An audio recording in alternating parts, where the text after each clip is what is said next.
કરવામાં આવ્યા હતા અને રિમાન્ડ જે છે તે 12 દિવસમાં આપવામાં આવ્યા છે। આજે કુલ 4 આરોપીઓને રજૂ કરવામાં આવ્યા હતા।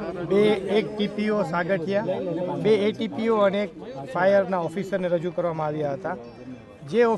જે અધિકારીઓનો રોલ જોવામાં આવે તો ટીપીઓ દ્વારા 2023માં સદર બાંધકામ ગેરકાયદેસર હોવાનું જાણવા છતાં તે બાંધકામ પાડી દેવાનું જણાવવા છતાં તે બાંધકામમાં કોઈ જ આગળની કાર્યવાહી કરવામાં આવેલ ન હતી, જે બાબતે તેમની વિશેષ પૂછપરછ કરવાની જરૂરિયાત છે।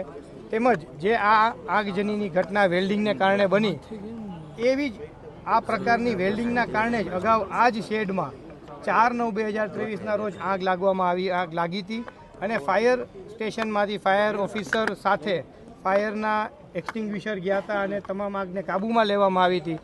તે ફાયર ઓફિસર દ્વારા પણ એક વખત 2023માં આવી ઘટના આવા વેલ્ડિંગના કામે બનેલી હોવા છતાં ત્યારબાદ આજ દિવસ સુધી ક્યારેય સદર જગ્યા ઉપર ફાયર એનઓસી લેવા કે દેવા બાબતેની કોઈ જ કાર્યવાહી કરવામાં આવેલ ન હતી। એટલે કે કાયદાની જોગવાઈ મુજબ ઇલીગલ ઓમિશન છે એ પણ એક એક્ટ જ કહેવાય, તે દલીલ કરી અને 14 દિવસના રિમાન્ડની માંગણી કરવામાં આવી। આઈપીસી 36 શું છે સર, એ ગુજરાતીમાં દર્શકોને સમજાય? કોઈ પણ વ્યક્તિ એક કૃત્ય કરે એ જ રીતે કોઈ પણ વ્યક્તિ ગેરકાયદેસર કોઈ કૃત્ય ન કરે તે પણ એક કૃત્ય કર્યા સમાન છે। એટલે કે કોઈ વ્યક્તિને ફરજના ભાગરૂપે એક માણસને જમવાનું દેવું જોઈએ અને જમવાનું ન દે કોઈ અધિકારી, તો એને ખ્યાલ છે કે જમવાનું ન દઈએ તો આ માણસનું મૃત્યુ થઈ શકે, તો એવા ઇલીગલ ઓમિશન ને પણ એક એક્ટની વ્યાખ્યા આપવામાં આવી છે।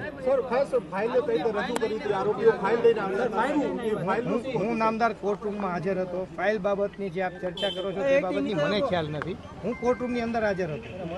સર, હાથકડી પહેરાવીને હાજર કરવા જરૂરી છે? 3 અધિકારીને પહેરાવવામાં આવી હતી આરોપીઓને, એક સાગઠિયાને નહોતી પહેરાવવામાં। જો પોલીસને એવું જણાય કે આ આરોપી ભાગી જશે તો જ હાથકડી પહેરાવવાની જરૂરિયાત છે, હાથકડી પહેરાવી ફરજિયાત હોતી નથી।